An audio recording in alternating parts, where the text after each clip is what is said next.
इसलिए शिक्षा का बाजारीकरण यहाँ किया गया। मैं शहीद आजम भगत सिंह को जब याद करता हूँ, आज जब उन्होंने हमें रथ में चढ़ाया, तो मैंने उस साथी से कहा कि वो गाना बजाना कि सरफरोशी की तमन्ना अब हमारे दिल में है, और देखना है जोर कितना बाजू कातिल में। ये गाना एक बार मैं जेल में था, विनायक जी, आज भी चलना चाहिए। 2 अप्रैल 2018 का आंदोलन हुआ, बहुत सारे बच्चों पे मुकदमे लगे, 17 बच्चों की शहीदी हो गई।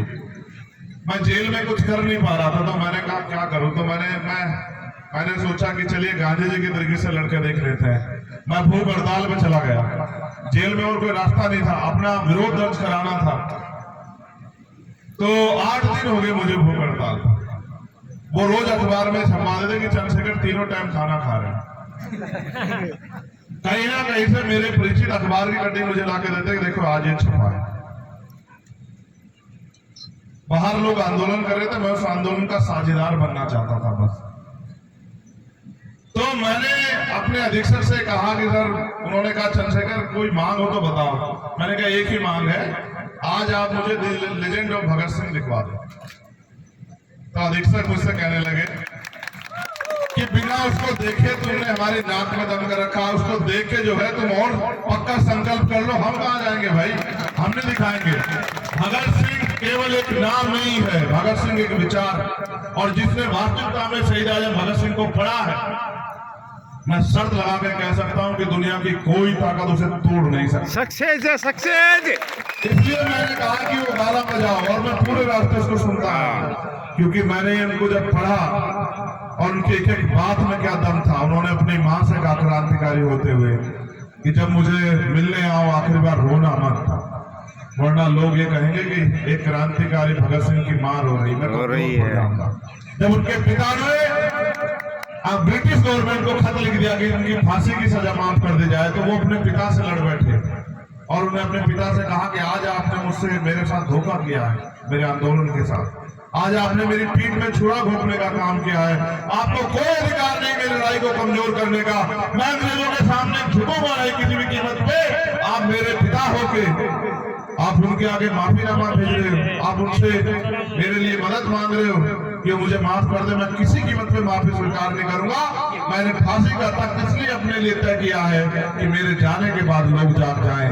भगत सिंह को जैसा मैंने कहा कि भगत सिंह एक विचार थे, आज के नौजवानों में वो विचार कम दिखाई देता है, क्योंकि संकल्प नहीं है। थोड़े थोड़े स्वभाव में, थोड़े थोड़े साधनों पे हम अपने आंदोलन को कमजोर कर देते हैं। आप सोचिए, अगर वो विचार शक्ति के रूप में परिवर्तित नहीं हुआ होता, अगर वो आंदोलन संघर्ष के रूप में मजबूत नहीं हुआ होता, तो क्या आज अंग्रेजों से गुलाम आजादी हम लोग ले पाते?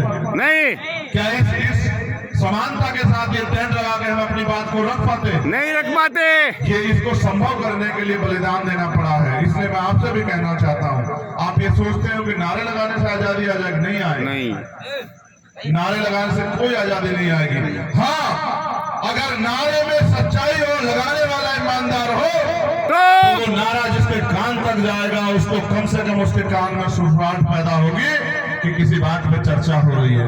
मैं लगातार आंदोलन में रहता हूँ, इसलिए रहता हूँ। मैं जानता हूँ कि ये सरकारें आंदोलन से डरती नहीं है, लेकिन मैं चाहता हूँ कि लोग जागते रहें। आंदोलन चलेगा, 13 महीने किसान बैठे रहे बॉर्डर पे, झुक भी सकता है, तानाशाह भी झुक सकता है, अगर झुकाने वाले सच्चे और ईमानदार हो। आपके हौसले की बात दूंगा, किसान नेताओं, आपने देश के प्राइम मिनिस्टर को बता दिया कि लोकतंत्र में जनता से बड़ा कोई नहीं है। इसलिए मैं आपसे कहना चाहता हूं, मैं मध्य प्रदेश के बाद राजस्थान की यात्रा पे आया, और एक आज जो बीता है मेरे ऊपर,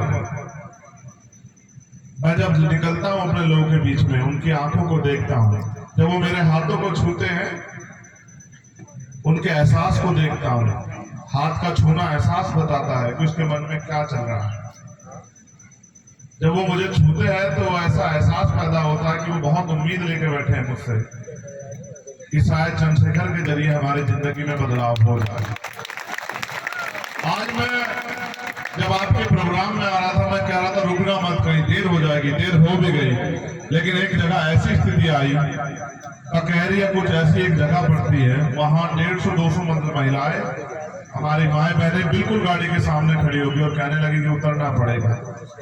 अब मैं नौजवान भाइयों को तो समझा लेता हूँ, डांट भी लेता हूँ, लेकिन माओ के आगे क्या कहता है। सही है। तो मैं उतर गया और उतरने के लिए जैसे गाड़ी के सीधे मैंने गाड़ी खिड़की खोली तो एक माँ ने मेरा हाथ पकड़ लिया, कहा कि वहां चल। अब बेटा होने के नाते मैं उनसे क्या कहता, मैं चला गया, मेरा समय भी लगा, लेकिन मैं फिर ये समझता हूँ कि जब वो मुझसे लिपट रही थी उसकी आंखों में आंसू थे और एक दर्द तकलीफ जो मैं महसूस करता हूँ कि भले ही मैंने उसकी कोख से जन्म ना लिया हो, लेकिन मैं मानता हूं कि उसने मुझे बेटे से ज्यादा प्यार दिया।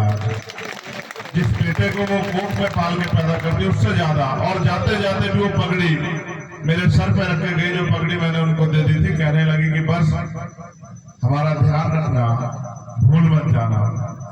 उनकी ये बात मेरे लिए एक सीख भी थी कि बहुत सारे लोगों ने उनसे बहुत से वादे करके उनको भुला दिया है, बहुत सारे लोगों ने उनकी भावनाओं के साथ खिलवाड़ की है, बहुत सारे लोगों ने उनके साथ धोखा किया, बड़ी बड़ी बातें की और फिर अपना मतलब निकाल कर चलते बने। ये समाज बड़े लंबे समय तक फैला गया है और इसलिए समाज में जो है ये आदमी को बहुत बहुत बहुत देर तक देखता परखता है, फिर फैसला लेता है। मैं आपसे पूरी जिम्मेदारी से कहना चाहता हूँ, अभी मुझ पे गोली चली, गोली इसलिए चली क्योंकि यहाँ नेताओं की जबान बंद रखने के लिए सरकार के पास सरकारी मशीनरी है, सीबीआई है, ईडी है, इनकम टैक्स है, एनआईए है, झूठे मुकदमे, जेल है।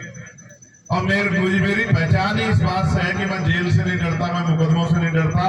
और मैं एक प्राइमरी स्कूल के हेडमास्टर का बेटा हूँ, मैं अपनी ताकत को समझता हूँ। और मैं क्योंकि मैंने आंदोलन देखे, आंदोलन को विनाश होते देखा, आंदोलन को विचारधारा को बदलते देखा, बड़े बड़े दल को बहुत डाउन होते देखा, तो मैंने ये भी एहसास किया कि किन कारणों से आंदोलन कमजोर होते हैं। उन सब चीजों से मैंने सीख ली है, इसलिए मुझे रोक पाना इन हथकंडों के से आसान नहीं, इसलिए मुझे मेरे ऊपर गोली चलाई।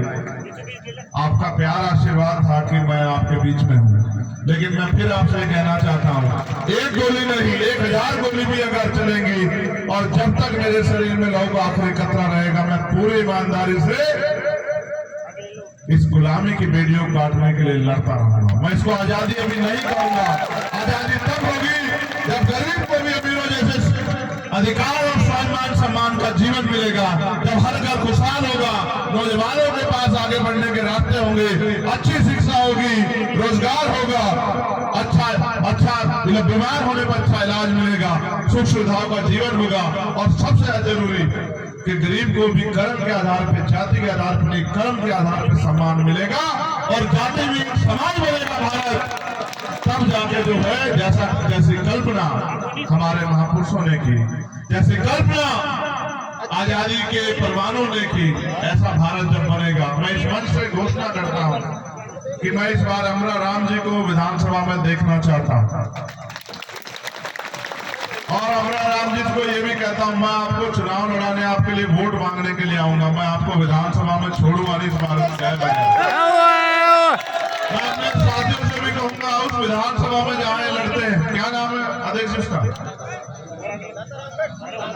दाता रामगढ़ में आपका दोस्त रहता हूँ, रिश्तेदार रहता हूँ, भाई रहता हूँ, साथी रहता हूँ, उन सबसे कहना कि इनके पीछे खड़े होकर इस बार इनको विधानसभा तक, जयपुर तक छोड़ के आना है।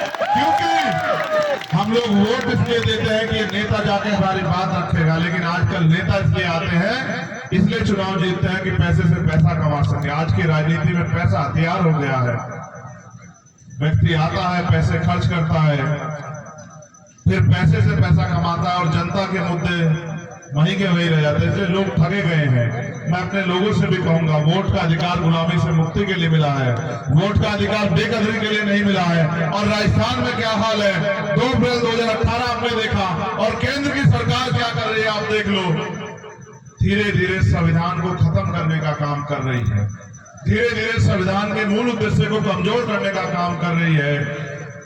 पहले नौकरी आती थी, अब नौकरियों के नाम पे झुंझुने हैं, अब लेटरल एंट्री है, अब ठेकेदारी है, संविदा के नाम पे अपने लोगों को, विधायकों को, मध्य प्रदेश में मैं था, विधायकों के रिश्तेदार, मंत्रियों के रिश्तेदार सब नौकरी लग गए और गरीब के बच्चे लाइन में खड़े रह गए। और